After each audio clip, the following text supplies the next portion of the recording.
ভাস্কর্য, যারা লক্ষ লক্ষ কোটি কোটি টাকা দামের বা অমূল্য সম্পদ, এই যে কোষ্ঠী পাথরের যে মূর্তিগুলো, যারা চোখে দেখেননি তাদের দেখিয়ে দিচ্ছি। এটি কিন্তু হাজার হাজার বছরের পুরনো এবং এই বাঙালি জাতির এই অঞ্চলে বসবাসকারী হাজার হাজার বছরের পুরাতন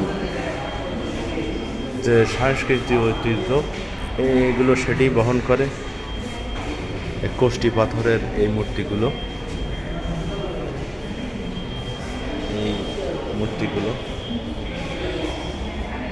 কিন্তু অত্যন্ত দামি এবং অত্যন্ত মূল্যবান, যা আসলে অমূল্য সম্পদ, যার আসলে মূল্য দিয়েও কেনা যাবে না, সেরকম সম্পদ এখানে রয়েছে।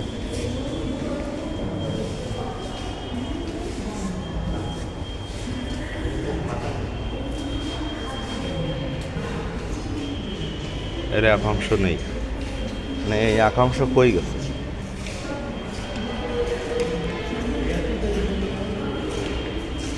নেক্সট